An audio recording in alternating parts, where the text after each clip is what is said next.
Welcome to the Millennial Diner podcast. It's me, Jeff. I'm here with Phil, as usual. And today, oh, this is super rad. We have Marcus here. Say hi, Marcus. Hey, what's going on, everybody? Marcus, I'm so glad you're here. This diner is a five-star diner on a four-star scale. Mm-mm. Wouldn't you say so, Phil? I would absolutely say so. That's 100%. Uh, you know, normally, lately we've been having this waitress, Darla, but she's not here today. Instead, we have Oh, Theodore. He's a new guy. I don't know. Theodore. Yeah, Theodore. He's a new guy. I can't help but notice he also has a cop badge under in his pocket there. So I don't know if he's an undercover cop playing a waiter, but whatever. He's here waiting to take our order. We'll probably find out more about what's going on with that pretty soon on another episode, maybe.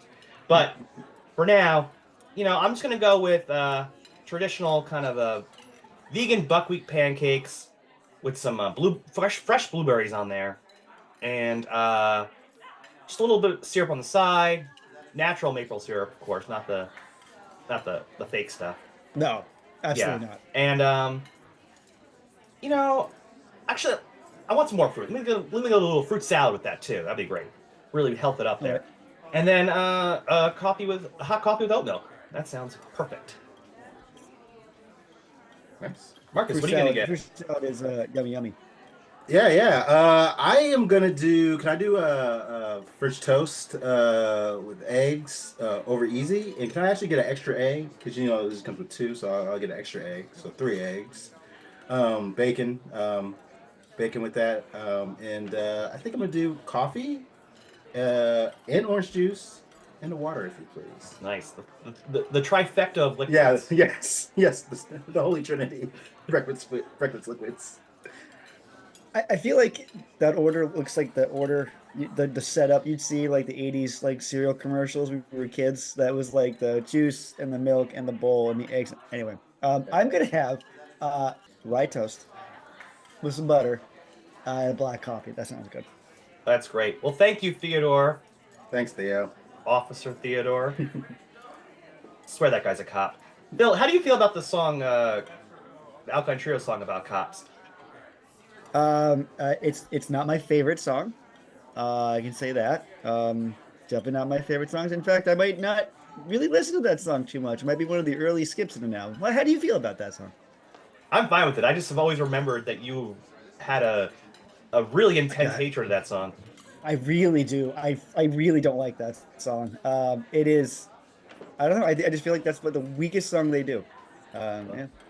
Well, good thing that we're not talking about that album or that band today, but Yep. we are talking about a former label mate.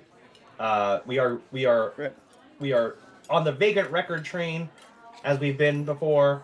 And we'll be talking about an album that came out in the year 2001, and it really changed a lot of things for the whole emo genre, as it were. And you already know what it is because you probably clicked on the link, but it's Dashboard Confessionals, the places you have come to fear the most. But before we get into that, Marcus, Yes. this is your first time at Diner. hmm I know you love Dashboard Confessional. In fact, one of the first things I noticed about you at parties is when a Dashboard song came on, you were the one screaming the loudest of the lyrics at all times. Embarrassingly loud, but that's how it makes me feel, so I have to just go there. I wouldn't call it embarrassing. I call it truly just it's just glory. It's just full glory. Um, It sounds magical. Magical is what it sounds like. it is. It is. Yeah, it's. I'm touched by the spirit of Chris Carrabba when he sings. So Yeah. He takes your spirit. He yeah, takes you. yeah. Um, but aside from Dashboard, we'd love to hear about kind of like your kind of entry point into the scene music and just music in general, and kind of what shaped your taste over the years. Yeah, so as a kid growing up in Indiana, there really wasn't any scenes that I knew of. So like MTV kind of was my outlet to discover music, and so whatever's on there, I would check out and be like, oh, that's cool, I like that. And then you could, as you got older, you try to find the cool stuff. 120 minutes was great for that, to discover some bands I didn't really realize were out there. So that was kind of my first foray into alt music, stuff that wasn't like just pop. Um, I was a big hip hop head too, and that's kind of like the core of my music taste. But you know, I always had an ear out for other stuff, just through MTV and just other friends and stuff what they were listening to. And then, yeah, I guess we talk about the scene like punk and emo and stuff. I think that came later for me. Pretty much around the time this places you come for the most. So that early 2000s era, which I guess is called the second wave or Midwest emo, whoever talks about those terms. Like, so that's kind of when I kind of jumped on. Yeah, that wave I think brought a lot of people in. I think it was the wave that swept up the masses and brought them in. So That's right. by the time you got the third wave, like it was all set. And this Dashboard in particular and this album were very very important to that wave crashing because like this album, I'm already getting the album a little bit. We'll get out, but I'm just gonna say real quick, like this album and Dashboard's explosion off this album actually brought back the MTV Unplugged show, which had been dormant, and they literally brought it back so they could do this with Dashboard, which is pretty incredible. All right, so lots of different music tastes. You got hip hop, you got 120 minutes style alt rock, Right. and all the crazy stuff that they would play on that. Right. For the kids at home who didn't know what 120 minutes was, Phil, how would you describe it? The greatest show ever is how I would describe it. I miss 120 minutes. Like 120 minutes was just it was always late. It was a chance to go see all the like alternative bands you wouldn't see during the daytime. Like they played it at night. It was a nighttime show. They only play only at night. You got to see bands that they would not play during the day. Like that's how I came across Bad Religion for the first time. It was on 120 minutes. I mean, it's just you were like, who are these bands? And bands would play live, and they'd be bonkers. It was the best show ever. Only show that MTV should ever bring back, and only if it's as good as the original version. I think that's a good idea. Yeah. I love it. That's awesome. Or MTV2. Oh yeah, well MTV2. We really want to go there. Or MTV2. Well, MTV2, I think, was around this time that I think a lot of these bands, especially of the early 2000s and mid 2000s, their videos started on MTV2. That's where you would see these videos Right. more before they made the crossover to TRL territory. They were on MTV2. That's where you would catch a video for Screaming Infidelities when it came out. Yeah. All right, so Marcus. Yeah. Here's the situation. A giant mole has burrowed under Mount Rushmore and created a sinkhole, and all of Mount Rushmore has fallen to the depths of hell. They've covered it back up, but there's plenty of rock left to reform a new Mount Rushmore. You have been tasked with shaping that Mount Rushmore with 4 musicians, artists, or bands that you think deserve to be on there for you. Who would you put on there? All right, so my Mount Rushmore, and I'm gonna cheat a little bit because I know whatever we're talking about Dashboard Confessional, but I have to have them on there. So we'll get into their songs a little later. But Dashboard is probably the George Washington of my Mount Rushmore. And then let's go to Taking Back Sunday. I was introduced to them kind of around the same time. Yep. This was like 2002, 2003, I think. The Tell All Your Friends album, I think, was my entryway into them. And I think so that's number 2. And then I also like Jimmy Eat World a lot. I got into them much later. I didn't really like them when I heard the middle. I was like, but then I had friends like, oh no, they're actually really cool, and I started listening to a lot more stuff, and I dig them. I dig them. So that's 3, and then there's another cheat. It's not really emo, but it's pop punk. I gotta go Blink. Blink is just so like everywhere, and like their songs are so fun, and so yeah, I'll throw Blink on there as well. And I'm glad they're back too. I think it's a real cool story that they're all back together. Yeah, it's the feel good story of 2023. You know, no, I mean, yeah, I mean, all solid and all very much, you know, all deserving to be on there. And in fact, some of those bands we've heard on our Mount Rushmore many times from different people. So there's a new competition now that we're looking into to see which band shows up on the most people's Mount Rushmore, which we'll disclose at the end of season 2. Yeah, your season.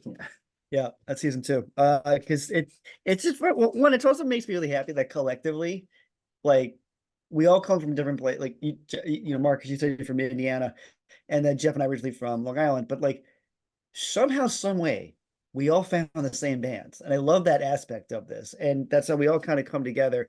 And we're like, yeah. I mean, I remember Hose was from Chicago, was it? I think, or Yep, that yep. area, and it was like, how do we all Wisconsin, Chicago, yeah. Wisconsin, that was right, Wisconsin, Chicago area, and it was this somehow, some way, we all find the bands. Maybe it's MTV too, maybe it's 120 minutes, or some other way, or our friend MySpace, which we don't get into enough on the show. Oh But yeah. it's like we all found it, got together, and here we all are, all these years later. Yeah. Well, Marcus, Yep. of those bands, Mm-hmm. is there a deep cut from one of those bands? Think of a song that's not the one you first think of. From either Jimmy Eat World, Taking Back Sunday, or Blink. What would you play? Well, I thought about this because yeah, I was gonna go just like the ones everybody kind of knows because whatever. But I do have a deep cut because I recently saw for Jimmy Eat World because I Yeah. recently saw Jimmy Eat World in concert, and when I see a band in concert, I like to make a little playlist, and that's a great way to discover songs and stuff. So for Jimmy Eat World, the song that really resonated with me that I didn't really know before that I love is a praise chorus Oh, off Bleed American. That's a jam Oh. that I really love. it is one of the greatest Jimmy Eat World songs, easily a praise chorus.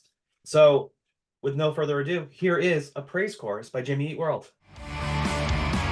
Great to hear Jimmy Eat World. Bleed American came out in 2001 as well. Great year then, killer year. Well, Killer yes, year. yes, it's a big year for these bands of this genre, especially.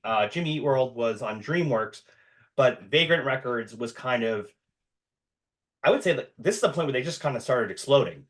And so Dashboard Confessional is Chris Carrabba, right? He is the singer-songwriter extraordinaire. They started out around the year 2000, I think. At least that's the first time I think Phil and I saw him. Yeah. Early on. And he was actually in a band called Further Seems Forever. He's from Florida. And then he wanted to do this kind of like side project where it was just him and an acoustic guitar. Mm-hmm. But he had the nerve to want to open up for punk and hardcore bands. Mm-hmm. Right. The nerve, the absolute nerve. Yeah, to do that. which back then probably was like crazy controversial. Yeah, It was shocking. Yeah. It was the weirdest thing to suddenly like the band stop and you're like, okay, cool, band swap out and all this stuff. And then it's this dude just comes up with a guitar and you're like, what is going on here? Where's the rest of the band? It was very confusing. Can I ask you guys a question real fast? Yeah. Yeah. So I wasn't like in the scene or checking out shows during that time. Like obviously you guys were. So like you said, these punk bands would play. Like it'd probably be a lineup of 3 or 4 bands you go see. And you guys were young men then, so I'm sure there were females there too. But like, was there like, so was the vibe like it was more like an aggro energy? You guys want to mosh? Was that not what that type of music was, or how was it playing out then? It's funny. I feel like at that point, we are. I think because we're post Enema of the State, Blink-182.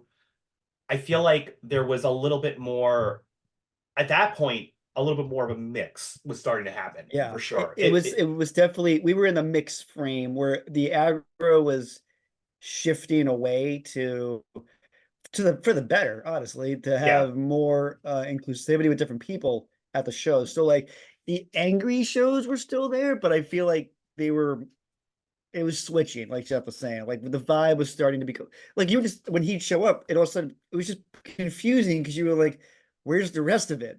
Like, what's going on here? But then when he'd start playing, you were like, okay, all right, this is okay. I think this is okay. Like, and you would just kind of vibe along with it. It was but then you get to the end of the thing and you're like, I'm not crying, you're crying. That's ridiculous. I'm not doing that. Well, yeah, and that was and it's I've been thinking about Dashboard Confessional for over 20 years now, in my life, and seeing him and thinking about it and listening to this album again, which is on constant rotation in my life anyway, but revisiting it and focusing on it.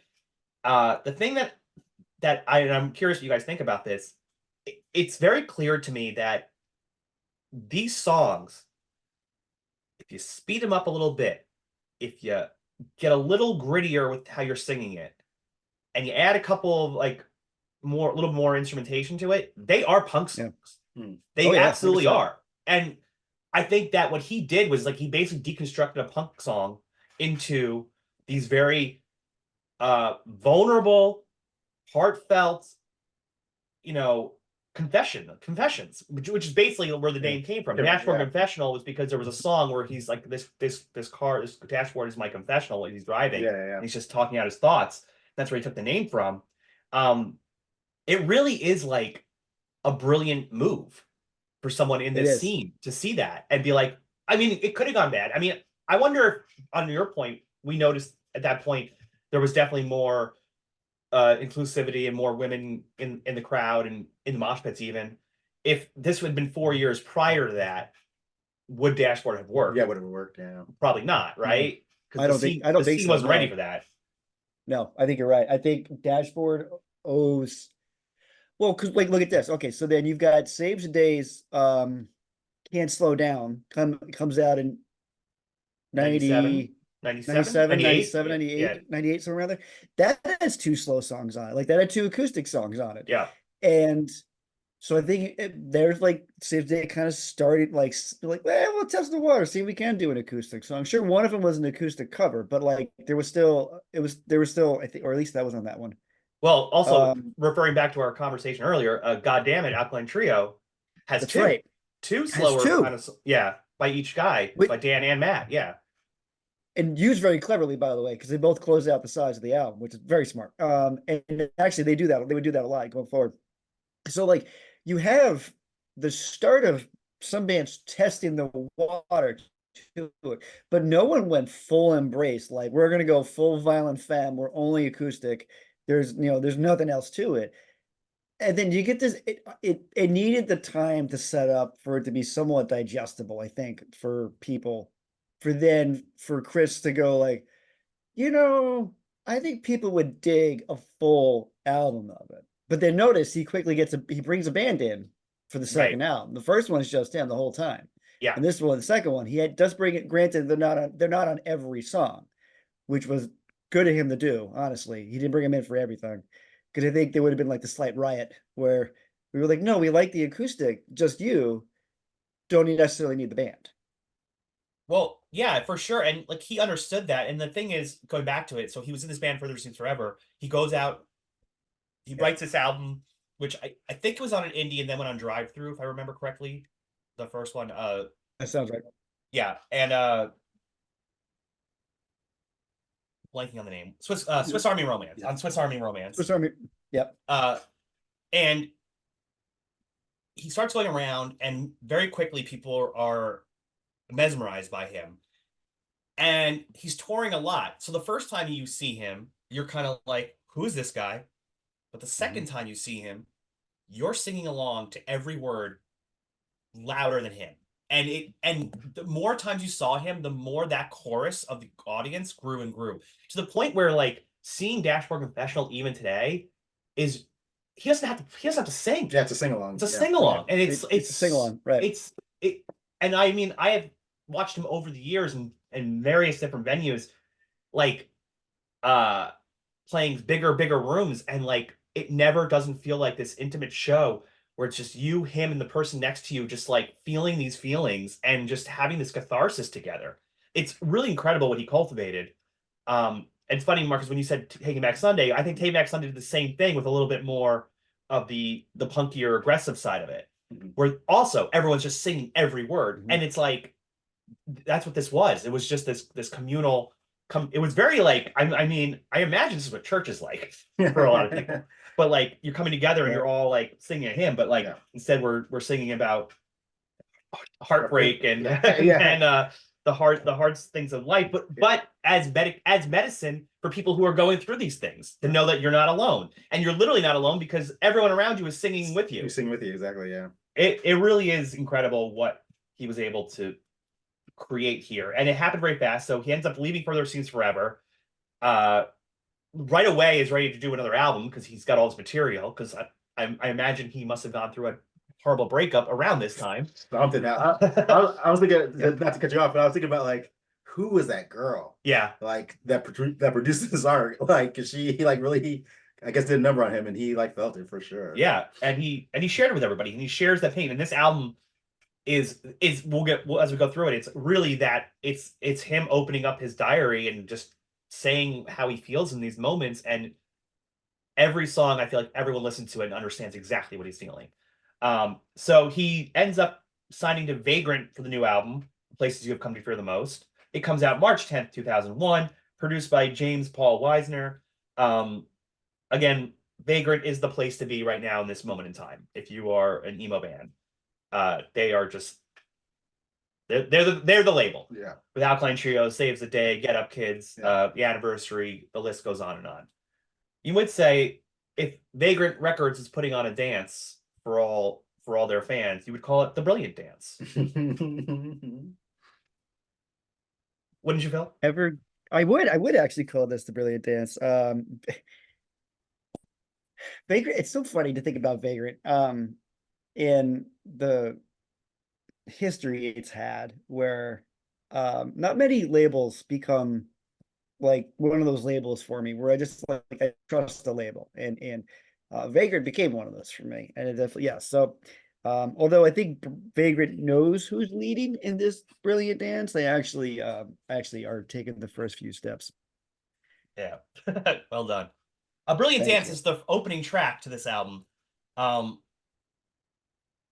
I mean, again, he looks like he's a punk rocker. Mm-hmm. He's got the sleeves. Yeah. He's got the slick back hair. He's got the guitar. And then you put this album on, you hit the first track on this, and it's very soft. Yeah, it's very essentially soft. a slow jam. Yeah. Yeah, you're starting off slow, which is It's a bold. bold for the longest time. I was like, why is this first? Why is this song first? I've like we're gonna come in. It's um, this dreamy sound to it. It just I could never understand why this was honestly the first track. It just always really confused me until really I sat down and thought about it. It was like, oh, because it's in contrast to the last song. Yeah. That's why it's so dreamy. That's why it's so dreamy. Well, yeah, I mean, we can get into exactly what it means, but it's like, this is Yeah. like the Brilliant Dance is the realization that this relationship is over. It's like the first moment of like, oh, this is over.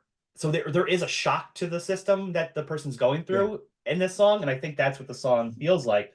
But it is interesting because one of the things he does on this album is he re-records two songs from the previous album, Swiss Army Right. Romance, Screaming Infidelities, and Again I Go Unnoticed, two of the bops, Right, if you yeah, will, from the yeah. first album. Yeah. He re-records here. So like you would almost feel like the instinct would be like, those are hits. Why don't you put that first? One of those first. Right. But I love the restraint. I love going with Brilliant Dance first. It's because it just sets the mood in such a beautiful way. Well, and this kind of sets up what ultimately is this is a pseudo concept album. It really is. Like there's an arching story going this whole way. And this is setting up that there's a romance and the romance is not going good. Um, although I love that he gets into you know, if you think this is love for the first time, and you like has one of my favorite lines he's ever written, which is, yeah, you like to think that we were all invincible. Yeah, well, weren't we all once before we felt lost for the first time? And I'm like, Yeah. man, like, hi, that's an AIM message I would put up, while at Yeah. college. It just that bit of right is ridiculous. And that hits different too. Like when you're in your like late teens, early 20s, like you that first love or whatever, that relationship, your first real relationship just feels like it's everything. And like if you lose that, like you don't almost know what to do with yourself. Like so like that really taps into that feeling. Like, what am I gonna do now? I thought this person was the love of my life. Like Yeah. how can I go on almost? Yeah. Well, yeah, it's the first heartbreak, and I think that that's what this is, right? And he's saying that, right?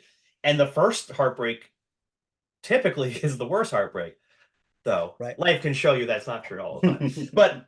But for the most part, that first one is the hardest one because you've never experienced anything like Right. that. You never had your heart shattered. And you go through all the things. You bury all your lover's clothes. You burn all the letters lovers wrote. It doesn't make it any better. And then the plaster dented from your fist. You're punching walls. And in the hall where you had your first kiss, it reminds you that memories will fade. It's all gone, and it's never coming back. Yeah, it's a song about grief. too. Right. Yeah, Yeah. you're mourning the end. You're mourning the end of a relationship. Like your relationship pretty much died. Like you're mourning it. Yeah, it's like a mournful thing about a relationship. Phil, you did say It's something earlier about the A messages, AOL's messenger messages. This yeah. album is all AOL's messenger messages that you put up there, so your friends be like, "Hey, is everything okay?" Yeah, That's this album. That yeah. is this, You get that song Yeah. lyric in there. It's like a subtle cry for help. Yeah, like you want your friends to check in on you, but you don't want to say you're hurt. You just throw a little lyric, a little dashboard lyric up there, and like, something's up. I mean, he's measuring minutes by clocks. It's not even telling you the correct time. It's not even timed. It's not even programmed. The clock is just blinking eights, like you just first plugged it in. And like, well, you can't really measure that way, guy. That's not a can't really do that. But I imagine that because I remember, you get your first love, first heartbreak, and like you're just awake, at like 2 in the morning, and you're staring at a clock, and you're just trying to like rethink, well, what just happened here?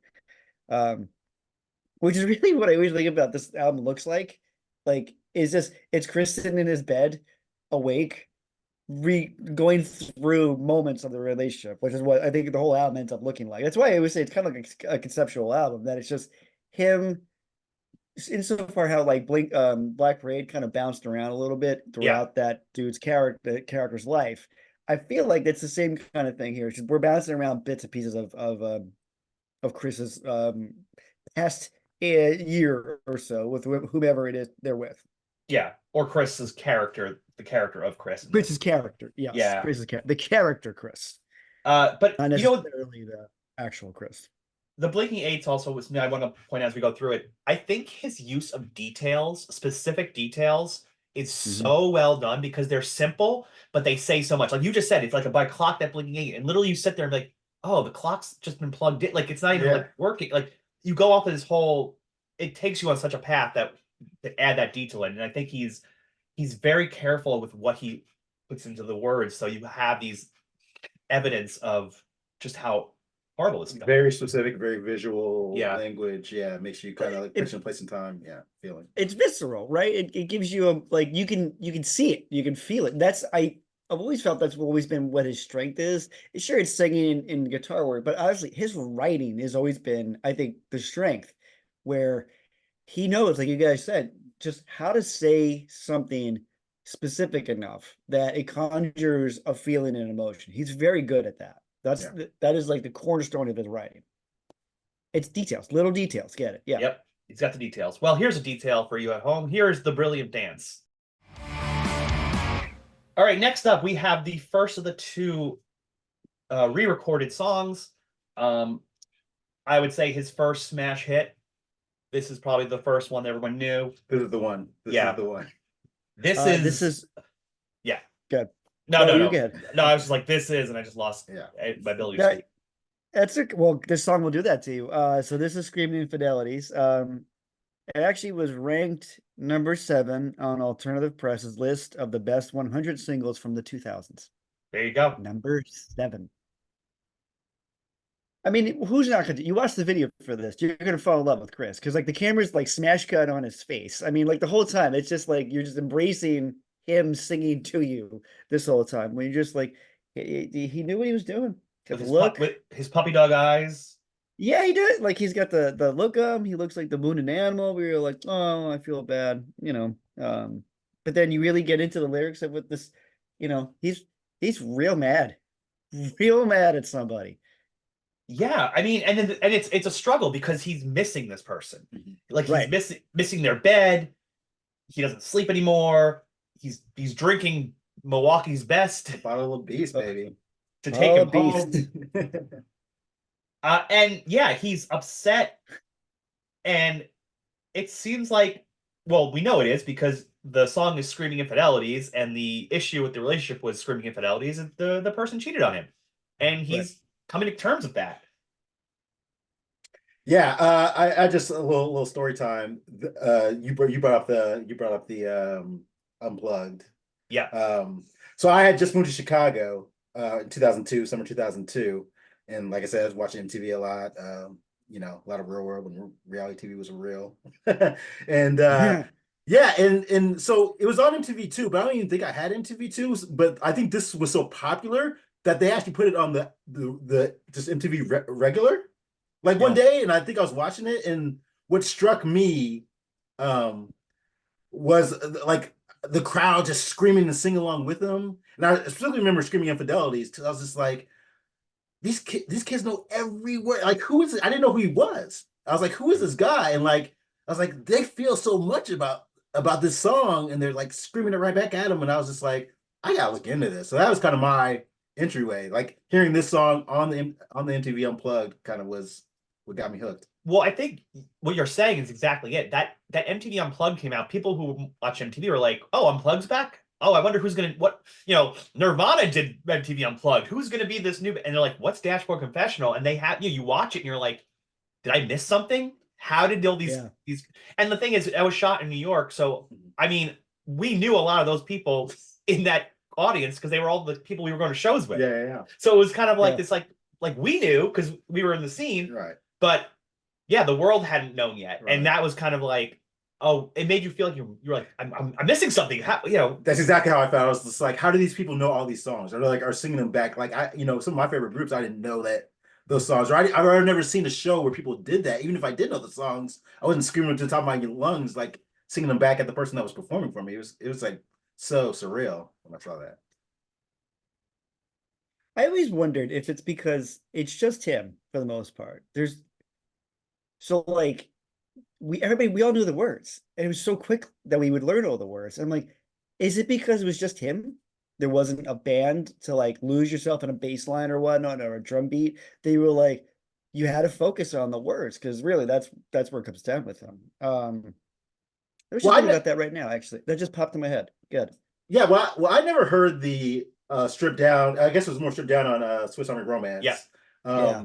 Because like good point, Phil. Because like this one does have kind of like the drums and more instrumentation and like kind of a little backbeat behind it and stuff. It's a little driving with that on this album, the place you come from most. And I dig that, like that, especially coming off of Brilliant Dance. Like this kind of you get a little more upbeat, even though it's not, I wouldn't call it a dance song, but it's like at least it gives you a little beat to kind of sway to, and like I don't know, I don't know. It makes me kind of feel the music more as it kind of like has more backing to it. But I haven't really listened to the original, just the acoustic a lot. But I don't know if you guys compare or contrast. Well, I think the key thing between both of them is, and like he repeats this like this hook, your hair is everywhere, screaming at infidelities and taking its wear, and it builds that, right? And it's repeated over and over, so it's like it's just it's a hook that you can sing along to so easily with the repetition. So I think that's part of it too. But I think also the other thing about it is, going back to his writing, it's so universal and understandable what they're saying, Mhm. And well, as for now, I'm going to hear the saddest songs and sit alone and wonder how you're making out. But as for me, I wish that I was anywhere with anyone making out. Like, So What a so bar! good. What a bar, as they It's say, as the so kids say. geez, man, so good. Because like that's what it felt like. You had your heart broken. You're like, it's a weird mishmash of like, well, you kind of do wish him the best. Maybe it's for the best that this is how it happened, but like you're mad at the same time. You wish they were here. Um, but you're like, no, I think it's probably better this way. But yeah, I want to know how you're doing, just so I know. I don't know. Maybe I know I'm doing slightly better. yeah, And then well, like I'm just gonna go make out with anybody at this point. I yeah, mean, let's go Just drink some beast yeah. and go make out with somebody. Just to feel something again, just to yeah. kind of like yeah. Yeah, Well, yeah, he's alone. He's alone in my defeat. I'm alone in my defeat. He says, it's yeah. like That's right, right. that's the feeling. It's like the loneliness that comes after that, and knowing that your partner has moved on already and you haven't. That's the And yeah, and the yeah. detail of this one, because there's always a good detail, the hair, your hair is Your everywhere. hair's everywhere. Like that feeling Everywhere. of like, because it's gonna take a while before all the few hairs are completely gone from the apartment or whatever. There's reminders are still there. In him with the word usage, it's look at also the rest of it, screaming infidelities and taking its where. That word is gonna come back toward the end of the album, and it's gonna be like, oh, that word has more meaning than you think, this early into the album. But later on, that thing comes back big time. All right. Well, I don't want all the angry letters to New Hampshire if we don't play Screaming Infidelities. So, Fair, Phil, I'll save you fair. this time. No angry Thank you. letters this week.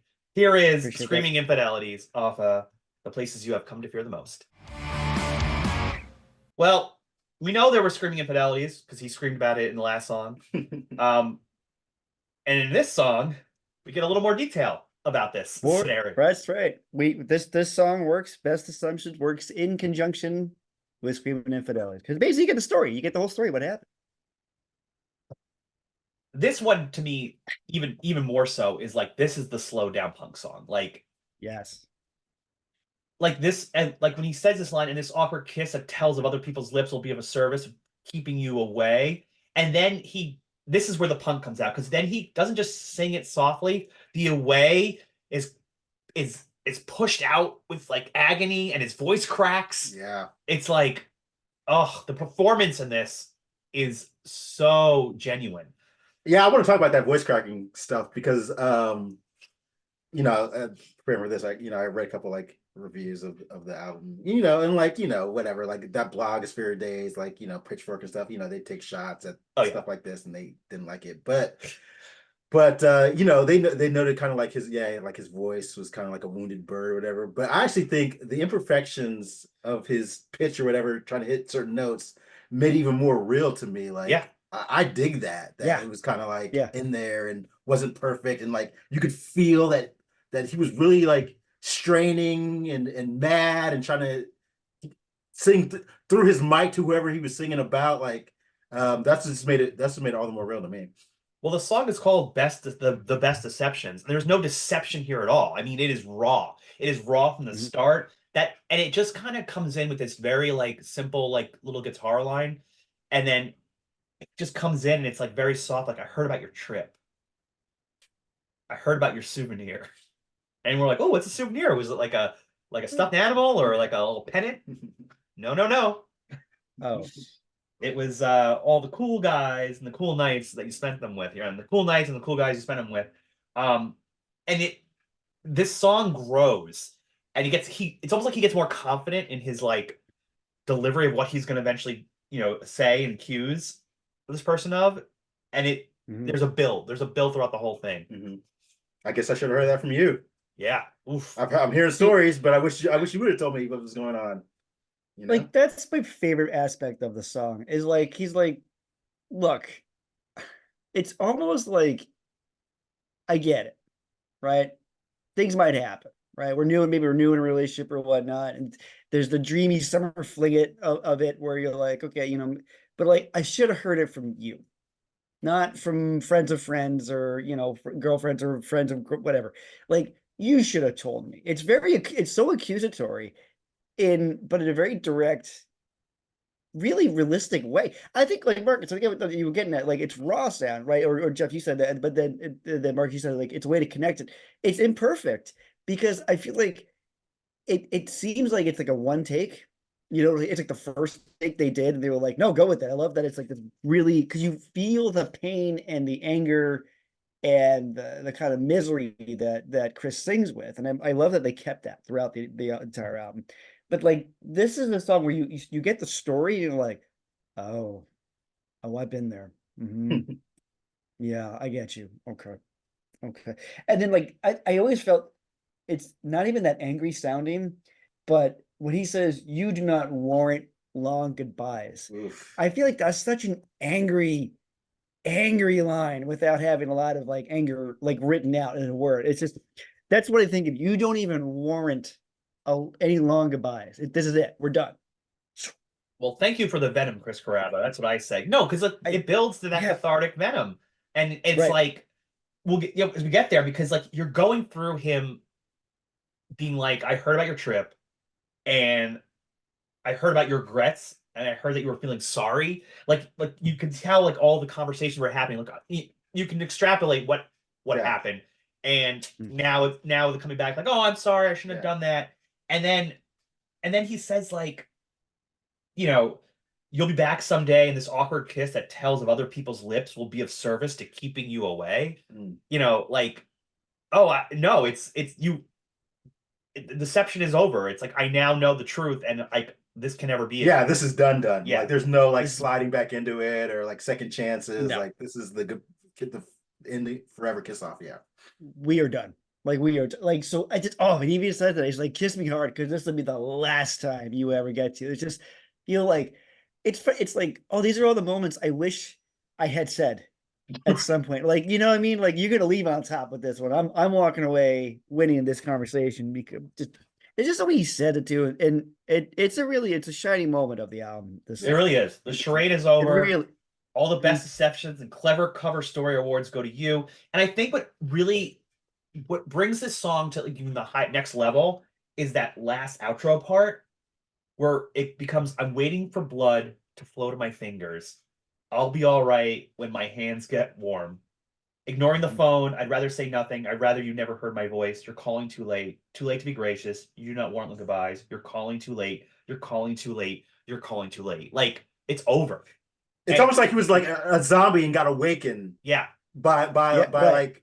like knowing what happened, finding out what really happened, or like kind of putting it all together and just being like all our friends are telling me stuff like you never came to me, you never told me, and I was kind of walking around, kind of feeling sad for myself. But now, forget it. I'm done with this. It's over. Yeah. this is always one of my favorites. That when he plays it, my one of my favorite performances. 1 year anniversary, which is going to be 10 years ago later this year, which is crazy. Of emo night in LA. Mm. So the emo resurgence was starting, but wasn't there yet. He actually hadn't been doing Dashboard for a while. He had like another band for a while, the Fork Twins. Oh I'm yeah. like on the name right now. He was doing some other stuff, but emo night was able to get him to be the surprise guest for the first anniversary show. Wow. And at midnight, they kind of gave this toast right before he came on. And they were saying, we're thanking everybody for making this emo night be this huge thing. And it was like this community, and it was like this beautiful moment. And as the founders were kind of like giving this little speech, Chris just started playing the opening to this song behind them. That opening guitar. And I was just like, the chills in that moment. And then they kind of walked away, and Chris just went into this song, and it was just like unbelievable. Yeah, that's crazy. I can't even imagine. I can't even imagine that. I'm still getting chills thinking about it. All right. Well, here's the best deception. The next track is called This Ruined Puzzle. It's beige, by the way. The ruined puzzle. It is a Yeah. beige In case- puzzle. Yeah. This is In him case you were wondering. yeah. This is definitely him getting back into his like it's just me and the guitar, Yeah. singing softly and sweetly kind of vibe. Yep. Well, beige with the pieces all face down. It's like you can't even see what the puzzle was. Right. You can't even, Yeah. you don't even know what it was. I feel like it's like him. We're after the breakup. He's all alone. And this is the kind of we're gonna really lean into the emo-ness of it. Where it's like the kind of "woe is me" kind of song. This is the Mopey song. Yeah, it's the Moby song. Like, does he ever get the girl? Bro, Yeah. come on, man. I just Hey, we understand that feeling. Everyone has that moment of, oh, woe is me. Yeah. yeah. I mean, you and your big puppy dog eyes, and your fantastic hair. I remember trying so hard to have his hair at this time of life. Well, it was like 20 or whatnot. And it was like, I just can't do it. I can't pull up. You gotta get the wax. You gotta get the wax to fit it just so. And like I feel like he would sit there. It must have been there for like 20 minutes, just trying to get it all to fit the way it's supposed to fit and all that. I can never. I think he just wakes up that way. I think that's all natural. So that's how Chris Robert he just wakes up looking magnificent. I wish I had that pain. He's so bad. But yeah, Marcus, you're right. This is a throwback to the album from a year ago, right? The early days, yeah, where acoustic is just him. It is it's the mopey whiny song, but like it's still poetic. It's this idea of like I hit in a note pressed between pages that you've marked to find your way back. Like he's still hoping that maybe beyond hope that maybe someone will save him from this despair. Like this basement's a coffin. I'm buried alive, and I'll die here just to be safe. Like. He wants someone to fix this. He wants her to fix this. potentially. Yeah. He kind of it's almost like he almost wants her to come back too, which Yeah. I don't know if that's really what you should want, character Chris. But I'm But okay that's the with thing. it. That's the thing, right, about relationships. Like even with the big kiss off of Best Deceptions, and you think it's over, you still kind of have this waning feeling of, but maybe, so it really takes a lot to get it completely out of you, and you can Yeah. tell yourself like I'm really done with it, but like sometimes it's just like this one little like itch that's like, well, maybe not. She throws me a text, maybe I'll respond. It's like it's hard to really get out if you've been in Yeah. something that was really important to you. I don't know. I mean, this is But also go go ahead. ahead, Jeff. Oh no, I'm just like this is the desperate moment. This is like the I might make a mistake and text them moment. Yeah. Yeah. Yeah. Although he is a little aware of himself because he says, I'll be fine on my own. And he even admits, I never said don't go. Like, so he never kind of fought. So I never said don't go. I mean, that means you never tried to get them to stay, I guess. Like, so Yeah. he's also being somewhat realistic in this too. Yeah. In a Moby way. Yeah, putting it on himself a little bit, Yeah. but also, Yeah. but also like wishing kind of like she would be more proactive into like maybe wanting to get back with him, but he's just like, I never said it was over. You could come, you know what I'm saying, but I'm not gonna do Yeah. anything. I feel sad for myself.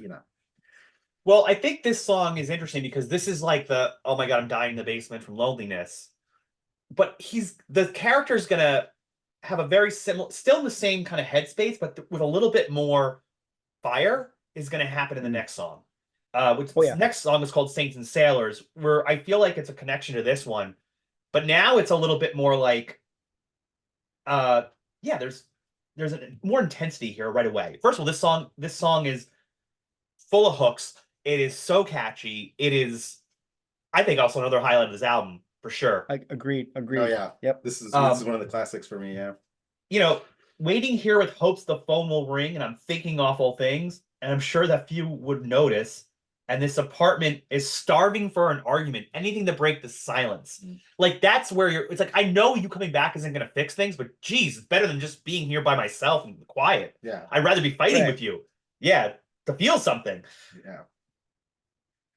Yeah, this is another one for me where the band is utilized to its Yeah. optimal effect. Like him playing with, Yes. I think, like I said, the driving beats, like having like a little bass line, because this I like how this song just drives and it's melodic in a way too. But like I just love that it just feels like a full song, and I think it lends itself well to these lyrics and what he's saying too. I love this song so much. I just was just thinking. I was just going over the lyrics again just for a minute, just kind of like think about it, and I just like God, it's so catchy and good because yeah, I'd rather fight than just not talk to anybody. Because he even said this about wandering this house. This is about as social as I get. I just wander from room to room. I Yeah. don't even go out anymore. Like he doesn't even go out anymore. And he's like, I'd rather you here just to fight with you, just to, like you said, feel something. Well, and also, Um, I'm throwing away the letters yeah, that I'm writing you because they yeah, would never do. I would never do. Yeah, Never. Like, yeah, there's still the self-pity too, right? Like, right. ugh, like it's a mess. It's a big mess of feelings, and that's what this song is kind of like going through. yeah. And also, just the smile like a saint, but you curse like a sailor. Like I said, the joke's on me. It's like it's kind of that duality. It's kind of that thing where it's like you're showing me something, but it's not real. Like it's a Right. facade. And I'm the dummy. You duped me. Like I still care about you, even though you did these things to me. But the joke's on me because I'm still into it. Like Right. like I can't get you out. I can't get you out of my mind, even though I know it's not right or you're not right for me or whatever. Yeah. The best deceptions Uh, are working, right? Yeah. I heard Yeah. best right. exceptions are working right now. And he's even aware that he's the only one. I'm the one locked in this cell. I am the only one in here. So like this cell meaning this relationship, the sort of relationship, the fact that I'm going through this, and obviously you're not. You're off in like Gallivant. Because I always think the implication is that well, if he's home just basically wandering in the house, that the other person, they're out and about and Living their enjoying all the life. Yep. living their Living life with the cool guys and the cool breezes and from the summertime. But I just so like the cell he's in is like the one he won't let himself out of, you know? Right. Yep. It's yeah. He's done this himself with his own kind of ruminating on all this and not Right. doing anything about it. Because even the writing the letters and throwing them out because they're not good enough. He's not good enough. It's like he can't even take an action. He's waiting for the phone to ring. Mm. He's not being active at all. Mhm. He's just sitting back. Yeah. Well, could maybe he thinks deep down she'll come back. I don't know. Yeah. Or I don't know. Well, I do They're know one not. thing. Yeah. Yeah. They're not coming back, but I also know that we're playing Saints and Sailors. Well, it's time for a fight. The good fight. Not the bad fight. Not I the don't bad want the fight. bad We've fight. had a lot I of bad want fights the good- already, I think. I think Best Deception was a bad fight. I think most of these songs are a bad fight. Here we are talking about the good fight. Yeah. You know, but I feel like did she win the good fight? Or did she just fight the good fight? Well, is the good fight just fighting for it at all? I mean, there's a lot of different Right. things. I will say about this song, he's way more metaphoric in this one than a lot of the other songs. Not Yes. as direct. Yes. as- Yeah. 100%. Yeah. Because the martyr is meaningless. The campaign has died. In the planning stages and the fallen faces are singular proof if I was ever alive. If it was ever alive. Like right there, you're like, oh, okay, so we can play with metaphor here. Cool. Yeah. It's funny though, because this one, what track is this? Like track 6 we're in or something right now. Yeah. And it's like this is the first song on the album where I feel like he's trying to write a song Yeah. that sounds very poetic. And it's not that he doesn't succeed. I think he does succeed. It's just, but like later on in the song, like I begged and I pleaded and all that part, like that brings it back to that human element. But I feel like the first half of this song doesn't have that connective human element tissue that like what drives me in the first time. No, I think so. I mean, even the chorus, like when you look at the words of it, like the purchase rebellion has been outbidden, Yeah. denounced and rescinded, and left to die. Championless. Like that's a mouthful. That's a lot to say. It is. Yeah. And we gotta say it right too. It's championless. Championless. Yeah. No, yeah, that's yeah, like you said, I like your point, Phil, like kind of him, like this is him trying to write a song. Like this is the first song I feel like is a little removed. It doesn't seem like a one-to-one direct, like this is about my relationship. It seems like this could be about anybody's relationship. It's that I didn't feel like the connective tissue to him as much as some of the previous songs for sure. Well, it's also an angrier song too, as opposed to some of like the more like self-wounded songs, like or it's like anger towards the person, right? Like Yeah. Especially the way it ends with this: doesn't comfort you, you know you fought the good fight, basking in your victory, hollow and alone, and you boast your bitter bragging rights to anyone who'll listen, while you're left with nothing tangible to gain. Like Sounds like his off. That's a good fuck you. Yeah. Yeah, absolutely it is. But like, yeah, but like that's the point. Like this was all to no avail. You gained no advantage by doing any of this. Nothing. You gained nothing from this. There was no net positive. Although I don't know if it would be a positive, but no net increase because of this fight. It's a great line though. It's a fantastic line. Yeah. No, I mean, he knows what to do with the pen, I say, and the guitar, Yes, he does. and Yes, those he puppy does. dog eyes, and And that the hair. the perfect hair, the perfect hair. Perfect hair. You can't. That I think perfect I'm still hair should be everywhere. Sorry, go ahead. It should be everywhere. I feel like I'm still trying to find like to get that perfect amalgam between Dashboard and Luke Perry on 90210. Like I feel like that would be my look. If I can make those two come together, I'd love that look going forward. Well, and also as you get older, you get the Reed Richards sides too. I got it. It's definitely coming in, and I got definitely the Silver Fox is what's coming in for me. Something to build on, Phil. Something to build on. Yeah. It's 100%. I might be losing it on the top corners here, where we're starting to develop like cul-de-sacs, but that's okay. I still got the Silver Fox on the side. That's all that matters.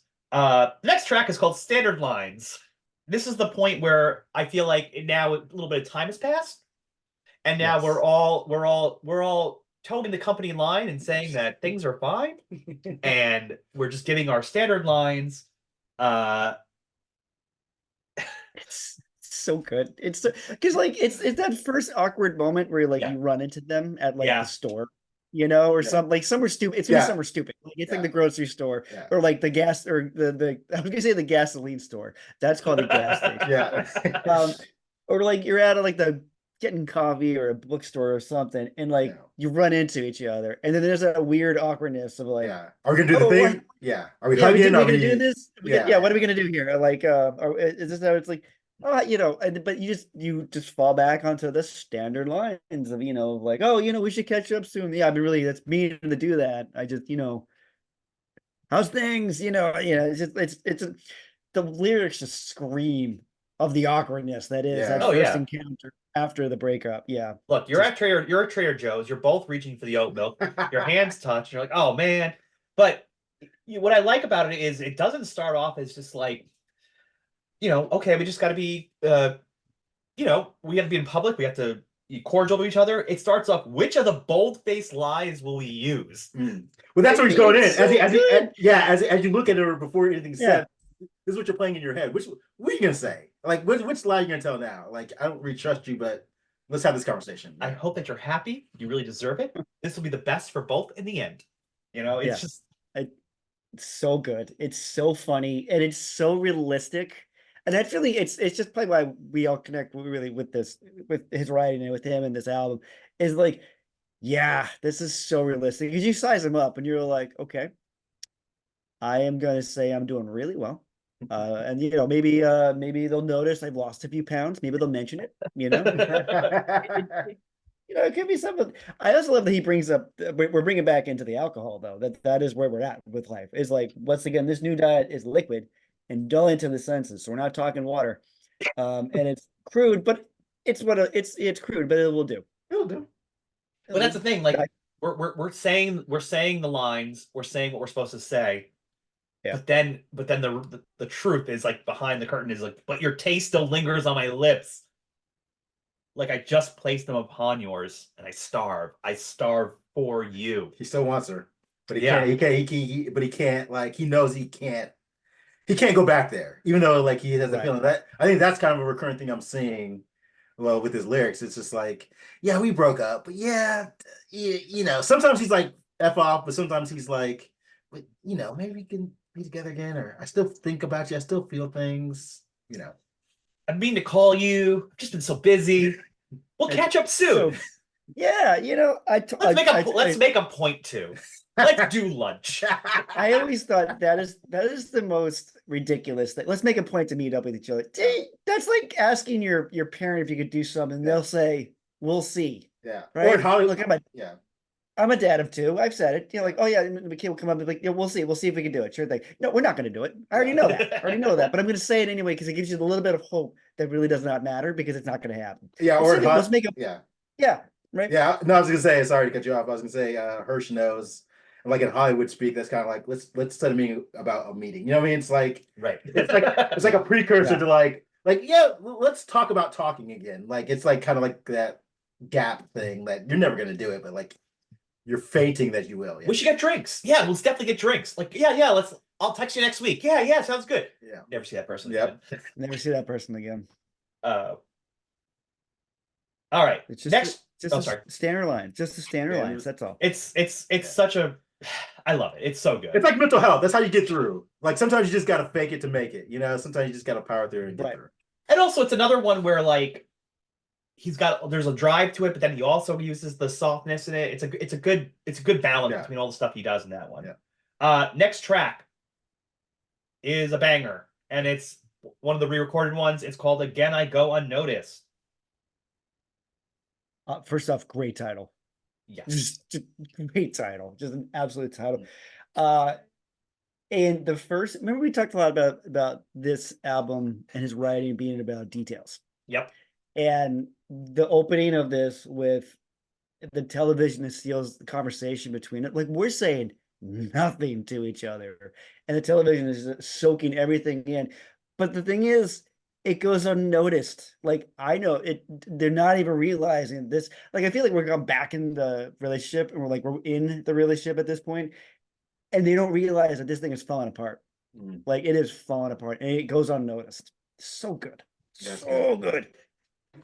Well, yeah, and like I think just hit it on the head. Like this is the song about like not realizing that it's over when you're still in it, and it's Right. now looking back and seeing like, oh yeah, another still, and also the drive of this song right from the start, like when and you and when as far as a song from the last album to put a band onto, this one, Mhm. it just changes it to something so much more powerful. Yeah, you got harmonies going on in Yeah. this one. You got he's doing a lot with this one. Like this song is built out for sure. Like I said, I never heard the original, but I would love to like maybe go back and listen to it and then listen to this and just how he built it out and made it like a full song with the band.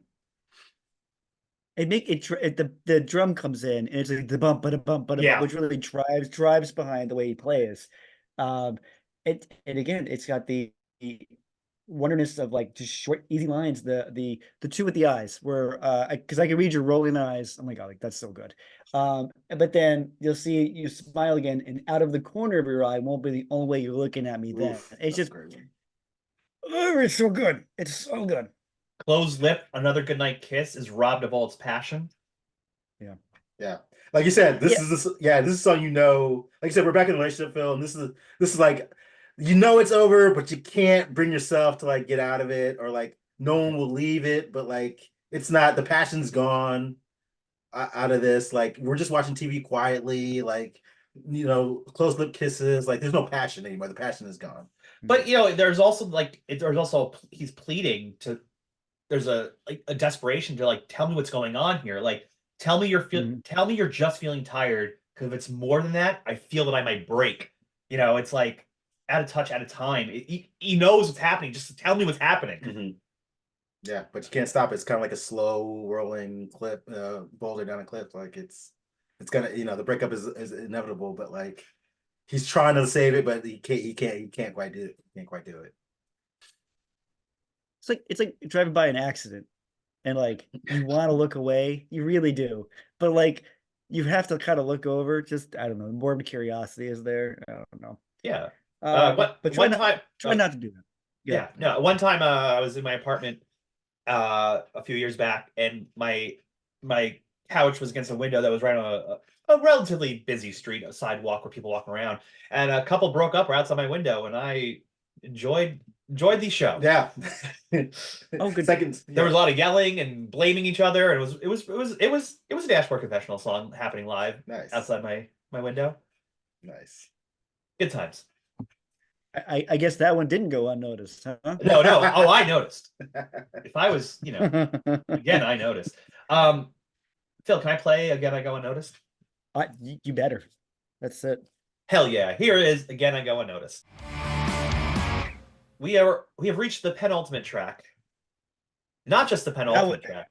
that was quick. The Penultimate titular. track. Titular penultimate track. There you go. This is where the name of the album comes from. And what a name it is. The places you have come to fear the most. This one is a bit of an outlier in this album. In the music construction, the tone, and the mood. This is dark. This is a very dark song. Like yeah, we're like not at a good place at this because like he gets into about talking about like you're digging your own grave, you're finding refuge in that digging your own grave. I mean, this is the place you've come to fear the most. Like what I can we just let's talk about the title, the place you've come to fear the most. The places. The The places. places, or Yeah. the places you've come to fear the most. I feel like that title is about a realization moment Yeah. that you've come to the place the places you fear the most. What do you What? guys? What do you think? Yeah, Yeah. yeah. The places that you come to fear the most is the place that you have come to fear the most. To me, means like yeah, it's like a realization moment. It's I, I guess it's almost saying like I was scared to end this relationship. I was scared of this relationship to end, and now I'm here. Like, Mm. like it's been realized. I've been thinking it's gonna happen. I've told myself it's gonna happen. I've been worried about it's gonna happen, and now it's happened. Like, this is the moment I was fearful of.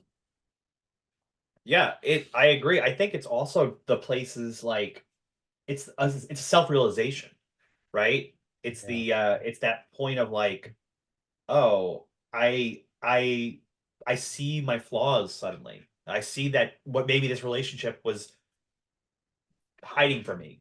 There was some smoke and mirrors. There was deception. There was Mhm. best deceptions happening to myself Mm. about how I feel about myself and how I feel about my place in the world. And like, and you're at this place now where like, oh, you're seeing yourself for real, raw, alone, and what that really is. Yeah, all the artifice has been stripped away. All the all the stuff, like all the fighting, all the will we, won't we, like all that's been stripped away. Now you are truly with yourself, and like kind of like y- y- you know oh, but he's also talking about her, like you're barely scraping by. Is he talking about her? Or is he talking about himself? Like with some of those lyrics. Look at some of those lyrics. I've always gone back and forth on it, Yeah. whether he's talking about Yeah. the ex partner or himself. Hmm. Like it's interesting because to me you can play both ways in a lot of it. I feel like this is where he's talking to himself. Yeah, I feel like he is, but only because of the phrasing he's used makes me think of the old songs, the other songs on the album were like, because he's talking about the grave and a refuge that you won't leave. Earlier in the album, he talked about never leaving his apartment. He's always there. That's about as social as it get. And I feel like this is that part. It's that dark part of where like the realization that this is never going to happen. Um, it is completely over, which is okay. It sounds like this should be over, but like it's the realization that you are alone and you have to kind of start over, you know, because it's even you're buried deep, you try to go inside yourself and stay out of the public, but it's just being more honest to himself. Like I don't this is where I'm at. This is where I'm now. I'm now that curmudgeon guy that lives in this apartment. Yeah, and it's almost like he's like lost all like the witticisms and even like charming himself. He's just like, it's just dark right now, man. I got nothing to say, but like, it's just, I'm sad. well, this is one time that you can't fake it hard enough to please anyone or anyone at all. Hmm. Like Right. you can't even muster that up now. But Yep. yeah, the charm is gone, the wit's gone. It's it's it's dark. It's a dark place. Yeah. And I felt like the song opens up with this guitar line that is so different than the guitar line in the rest of the album. It's like urgent and menacing compared to the others. And then it again, we get that emotive singing that he gets to. Again, his voice is cracking at different points of the song, and it's feeling so hopeless now. Yeah. Which maybe was just him trying to set the mood so that when we get to the next song, we're like fully prepared for what we're about to roll with. Right, because you almost think that in the last chorus in this one, again the punk roots are coming out, and he's like yelling it, but he's yelling it. And he sounds so vulnerable. It's like just like so earnest Yeah. and so exposed. And this is nothing compared to what's about to happen on the last song, which is incredible. Yeah. Let's play this one though, because it's amazing. The places you have come to fear the most, off that same title of the album. All right, that brings us to the final track.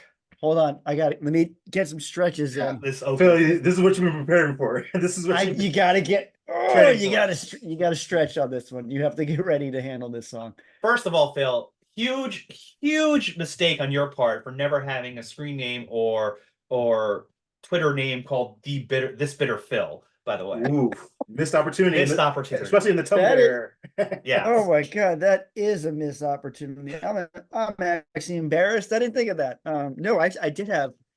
Since we're on the topic of screen names, I did at one point had a screen that was Take It Back Philpus. Yes, I do remember that. Yeah, I I do did have recall that. that. Yeah, Yep. but this But bitter this Phil. bitter, that's a miss opportunity. Wow, is that a miss one? I don't know. Maybe you could do that on Threads. I don't know. Oh, maybe that'd be my Yeah. my character on that one. All right, I'll see how Or the that next, goes. or the next, Whatever whatever the next social one is, media. yeah. Yeah, Yeah, the next big platform. I'll figure out my next my character on that one will be this bitter. And maybe I'll just and that's all it is. I'll just write dashboard lyrics as This bitter pill. This bitter pill. This bitter pill. That's even funnier. Oh my god. I'm actually embarrassed I didn't come up with that. All right. Okay. I think I'm ready to begin this one now. No, I don't think I can. I don't really think I can. This song is a lot to get through in like 3 minutes. It is a Yeah. lot to handle. You say raw. It doesn't get much more raw It's than this. does not get more raw than this. I remember the first time I saw him do this. I made a joke with you earlier in the show. I said, I'm not crying, you're crying. I remember hearing this and I was like, I am fully prepared to accept that I'm gonna cry a little bit listening to this song live. This is the hardest song to listen to on this whole album. I think in general, this is a very difficult song to listen to, just because of how raw it is. Well, I mean, this is the pain that he's been dancing. The brilliant dance of this album is he's been Right. dancing around this pain. This pain that's been the undercurrent and has popped up here or there in some like snide comments or like woe is me moments and wishful thinking and all these things. But then this song, it's like, here it is. I'm going to now show you exactly how how deep and dark this despair goes. Yeah. Like you have destroyed And we me. go, Like so I'm you really trying destroyed to this. yeah, you destroyed me. So now I'm just like pushing that right back at you. Like like I want you to feel what I feel. Kind of thing. Like you've hurt me. I'm gonna say to you the most hurtful things I can think of to make you feel how I feel. I think it's kind of just that revenge come back like fuck you for making me feel this way type thing. It's the clapback way at the end, right? Yeah. And I think it works as effective as the song is, but I feel like this is a sequencing gem that we have spent. Remember, I said the first song when we talked about this brilliant dance. Yeah. It's a very dreamy song, right? It sounds kind of like it's sweet sound. It's a lovely musical adventure. That first one, and we go through all the emotions of the album to arrive to this one where we're like, it is like unhingedly upfront that I am just going to be screaming at the end of the song. And he brings back, I joked earlier, wearing out becomes a thing.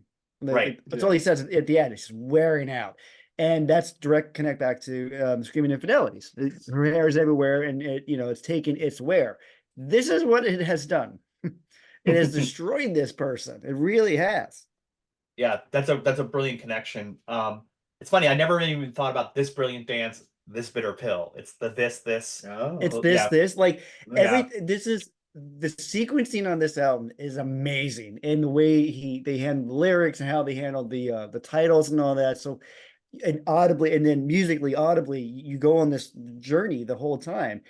It's I don't know who put it together, what the order was, if that was a combination between Chris, the producer, or whatnot, but like sequencing wise, this is probably one of the smartest albums I've ever seen, just for getting to the payout. It all leads up to the last song. It really does. It reminds me a lot of Jeff. We did Disintegration with The Cure.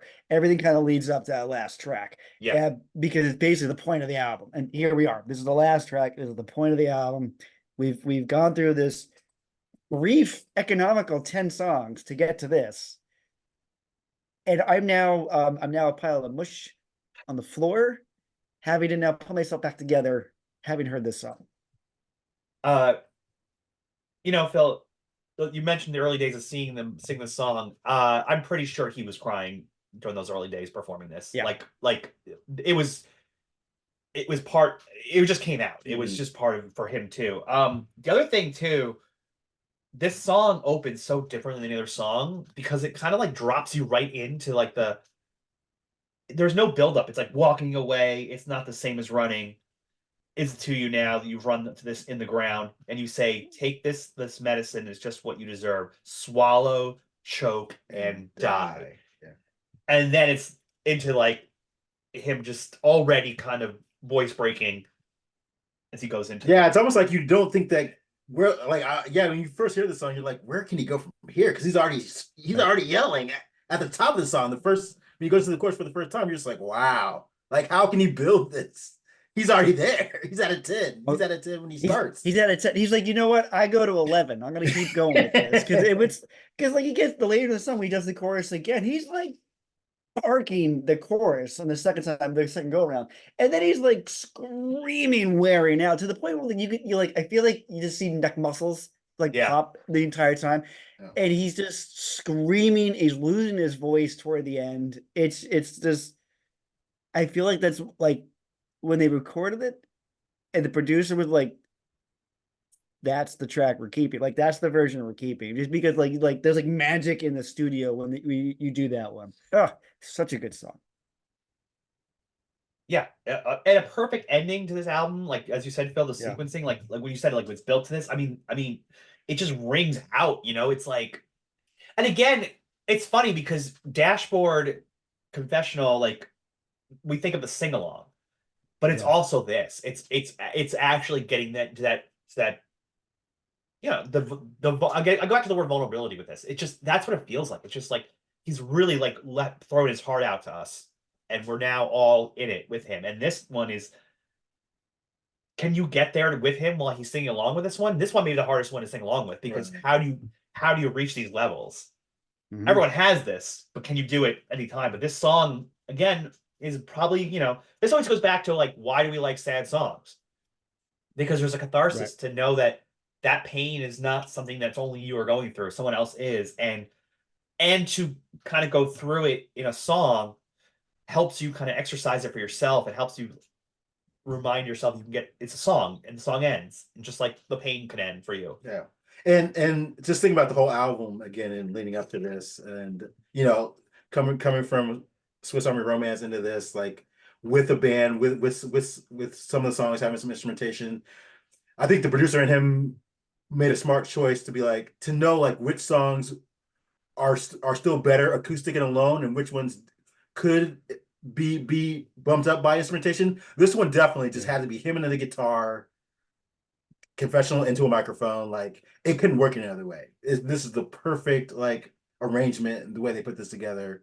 Um, it just had to be this way, and I'm glad that they didn't like put stuff on top of Yeah. this. It's just him and kind of him and guitar That's a singing. really good point, Marcus. I think it is because, like, I think they chose the right songs to have the band with him. Because, like, it's weird, it's like when I always joked around when this happened. It's like, oh, it's like when Bob Dylan stopped being acoustic and started playing electric. Like, Dashboard got a band. Why would he get a band? He's fine just by himself. But no, like, I think this was like a nice transitional album because the next one, Scar and the rest of the words, like, the band's on every song. Yeah, they go full Yeah, like pop indie band, Yeah, they indie go rock band. full band, and that's fine.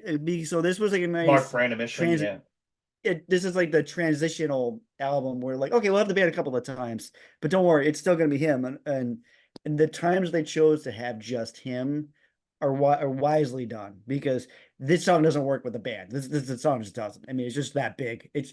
But also going to show you how good of a performance it is because this song, just him and a guitar, is one of the highlights of the album because of the performance of it and just Mhm. how good he delivers the song. Well, Phil, this was a very Yeah, fast album. this was a Oh very wait, fast wait, hold album. on a second. No, we're gonna play this. This bitter pill right here. Let's go. I'm sorry, everybody. I know everyone was getting really upset and anguished with me because I almost skipped over playing this bitter pill, but we played it. It's great. This is a short album. The one thing I do want to like talk about a little bit is he also put out an EP in 2001. Oh, He yeah. put out the So Impossible EP, which was a concept EP. It was Yeah. about the opposite of this album. It was about the falling in love process, right? Hmm. It was about for you to notice someone noticing you and catching their attention. So impossible. Like, I can't believe this is happening. Remember to breathe. You're so nervous. Mhm. And the final track is the acoustic original version of Hands Down. Ooh, Got I which is I'm stuttering because of yeah, hands down. Eventually, we'll get to cover that out, but hands down is probably one of the greatest songs ever written. that's Yeah. his magnum Ever opus. Yeah, Yeah. that's his It's best song. ever written. It's such a great song. I also love the so impossible EP. Like, dude, it's like the cute little cover, like the couples together. Like Yeah. it's the total opposite to this. Um, that cover, that version of Hands Down, where it's just him, is so great. It's an astonishingly it you get to really hear the nuance of the song and just how good of a song that song is. It's one of the best songs ever written. I don't care. I don't care. I don't even care. Well, the So Impossible EP is phenomenal, but it's funny because now thinking about this as a concept, and like he had these other songs, and it's like more positive about falling in love story and having the best date Yeah. ever. It's he could do both, right? And he had to get through this one first to be able to put out that EP to show like I can also talk about the good stuff. Well, you gotta have stormy days so you can appreciate the sunny ones, right? Yeah. But But go ahead. Jeff, No, you were no. saying it's a quick album, you know what? And I'm gonna go on a weird tangent for a hot second before we start doing all the questions and such. Actually, what I am actually gonna ask you a question. Um, do you think this album's too short? It's only 10 songs, two of which are from the last album. So really, really net new 8 songs. Yeah, Really. before you answer, Jeff, can I Yeah. just pose a question to you guys? Because like I said, like my length of like emo records is pretty limited. You know, like a Yeah. few, I have a few, I've listened to a few, but like not a lot. So like back in that day, or just for this genre in general, it's like it are they usually like 10 song, 35-minute records, or like, can they go? Do they usually go longer? Are they usually short? What? How's the It's usual you. vibe? I feel the vibe is generally the 11, 12, maybe 13 um songs, but usually 12. 12 feels like the solid number for an album. And I was like, oh, this is a short. I never really thought about it even when I actually had the realization with it on this when we were going for the show was like, there's only 10 songs on this album. Do you think we need more? Do you think it's done? Or do you think it's that economical? Actually, it's that compact and great within the 10. You know, the thing is, like, the thing is, could the first thought I would have is could he have re-recorded a couple of other songs from the last album? Because this really did Mm. feel like this was like that, which happens a lot of punk bands where they go to a bigger label and they're saying you should re-record a couple songs. Like we know Green Day did this, you know, from Yeah. Kerplunk to Dookie, and there's been other examples of that as well. But when I look at the other songs from that album, there are definitely ones that maybe like Living in Your Letters or like Living Your What about Letters, Turpentine Chaser? Turpentine Chaser, Ender Will Save Us All, which is interesting because he did re-record all those with Right. Sharp Hint of New Tears on another EP the following year called Summer Kiss. So he did go Right. back and redo those, but I don't know. I think when I listen to this album as a whole, like it, I think it's the right length for me. I just feel It like fe it feels it, complete. it's there's no fat on this.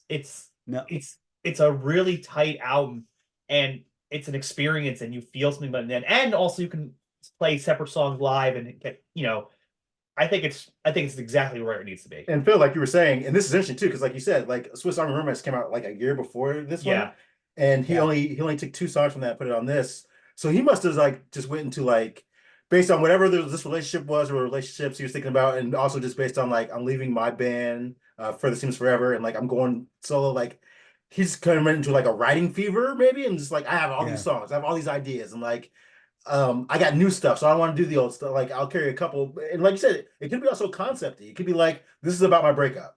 Yeah. These songs I've been written, they all line up. You know, Screaming for Those I throw on there, and again I go unnoticed, but like they kind of fit the mode for this. And they might actually be by autobiographically, those two songs might actually be about this same person Sure, too. true. Yeah, There's also right. that possibility. But I mean, those songs were also very hooky. I mean, there was a strategy there for sure to redo those because they are like hits. right. Oh, they're bops. They're complete and utter jams. Like, but they don't feel out of place Right. Exactly. on the album. You know, like Bad Religion redoing 21st Century Digital Right. Boy from one album to the next. I'm like, well, I mean, the album doesn't really. It's not. If it wasn't there, I don't think it would be a detriment to the album. But like, I feel like without these two songs, it would be a detriment to the album. Like, it means it matters to the album. Okay, because we've done other albums where I'm like, I don't know why we're at 14 songs. This feels about 2 songs too long. But then another time I'm like, well, no, this should be. It feels right. It feels like the right length. But I actually, looking at the album in totality, the 10 we have actually makes a wonderful little package, and I don't think you need any more. And 35 minutes is pretty good. I think it works. All right, that being said, now I'm gonna ask you real questions. Jeff, my dear friend, I'm going to ask you, I think, a very difficult question, which is, what do you think is the best song on the album?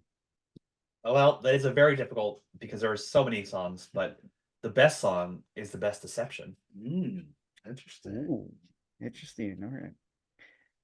Marcus, what about you? What do you think is the best song on the album? I can't deny Screaming Infidelities. It's one of my favorite songs, full stop. Jeff's heard me screaming to the rafters at parties, like he said. Like I always that's all I just it's a part of me now. It'll always be one of my favorites. It's a part of me now. I would love to see this done at like karaoke or something. I think this or like this bitter pill done in karaoke would be amazing. Or horrifying to watch. It could have been Yeah. like, wow, that person's falling apart up there. I feel really bad for them. I'm gonna go. It's my favorite album. It's my favorite album on two of the my favorite album. My favorite song on two of these albums, which is again I go unnoticed. I think it's the best song on the. It's such a bop, but I think it's like some of his best writing in a song. I love it on Split Song Romance. I was always like, this is a good song. Like this is a big song, and then to hear it as a bigger song on this one. So I go unnoticed. I think it's the best song. Jeff, let's go to the other end of the spectrum. What do you feel is the skip of the album? Only 10, that's so economical. 10 songs from which to No, choose. What's it's a very tough question. I'm gonna stall by saying I'm really impressed that for our best song, we all picked a different one. Mm. That just shows you how strong this album Yeah. is. this album is so good. And It's so good. on a different, I mean, I love Screaming Infidelities. It's always been number one. But on a different day, like best, I could go Best Deceptions. Like that's Saints and Sailors. Like I sometimes will rock that on a repeat a little bit. So yeah, great songs on the sound for sure. But the one I would skip, but I don't think we should skip any, but the one I would is the good fight. I just don't think it's a good enough fight, you know? Yeah, not good enough. All right. Marcus, what about you think? What do you think is the album you can skip over? Yeah, the skip for me is This Ruined Puzzle. I think it just like for an album, it's a good filler track, kind of takes you down a little bit. But like for me, Yeah. like it just I kind of wanted the more like witty like call outs to the girl. Like I was, kind of the vibe he was on that. So This Room Puzzle kind of just takes me down just a tad on that. So Yeah, I'm with you. It takes me down a tad too. I think this room puzzle is my skip. It's funny. I joked about it, but it's like it's the beige song. It's just there's like the puzzle is beige. I'm like the song's kind of beige. It's just kind of there. It serves a purpose to move the story along, but I'm like, but there's others I'd rather get to. And I gotta tell you this, Jeff, that has remained true this entire time I've listened to this album. That has always been the song. I'm like, and I can skip over if I need to move along. Does he ever get I a just girl? all right, dude. I get it. I get it. All right, fine. You don't worry, you will. You'll be fine. Keep your puppy dog eyes in your hair. You'll be fine. Jeff, what do you think is the sleeper song on this album? Good Saints luck. and Good luck with Sailors! this. Saints and Saints and Sailors! Sailors. Yeah. nice, nice. What about you, Marcus? What do you think is or do you want to defend it at all? I don't think you need to. I think you can just say it, move on. Yeah, I'm good. Okay. If What do we're you think? thinking if we're thinking sleepers, I just thought about this. Kind of a Sleeper. song, Like yeah, kind of a song that I was listening back to this album a couple times that I was like, I actually really feel this song is The Places You'll Come for the Most, the title track. I was just like, it's kind of simple, but it's like you said, the lead into like Bitter Pill too. I like that as a 1-2 combo. It worked for me the last couple times I listened to this album. I mean, Jeff's right. It's Saints and Sinners. It is such an underrated, I think underappreciated, I think undervalued song on the album. It comes like right in the middle, I think. I think it's like literally right in the middle. Yeah, it's track 5. So it's like we're closing out the one side. It's a banger. It's an under heralded banger. Yeah, I like it. I like it a lot. Though I agree, Marcus. The places you come to fear the most is also another one right there. I mean, but that's the thing. The whole album that one stands out Yeah. just because it just sounds different and Exactly. yeah. This time listening to it, it took me by a little more by surprise that the places it really did. Where I was kind of like, oh, okay, this is better than I remember it being, but it's still the same sailors. I always want to say Satan sinners, Jeff, not just Saints and Sailors though. Okay, that is the album. That is my questions. Let me get through a couple of things. So, folks at home, hello again. I'm Phil. Good to see you guys on the YouTube. We have it's always good seeing you guys. We have a couple of things. We've got TikTok, we've got Instagram, we've got Facebook, we have Threads. We are doing things with Threads, so keep up on that. Every now and again, someone else pops up and starts following us. I'm like, I don't know why you're here, but hello, I'm glad you are. Again, we have YouTube, we have Spotify, we have a T-shirt shop. If you go to T Public and do a search for Millennial Diner Podcast, folks at home get to see Jeff and me both wearing something. I've got the circle shirt on. Jeff is wearing the MCR Three Cheers one. I also have my mug, which has the spray paint on it. So remember to go to T Public, search Millennial Diner Podcast. You'll find our stuff. Also, if you follow us on any of the platforms, generally there's going to be a link tree somewhere that will get you to where you want to be. And if you do go to the site, make sure you look at everything, because Megan, my wife and the executive producer of the show, has put a lot of effort into all the things. And remember, she works for free.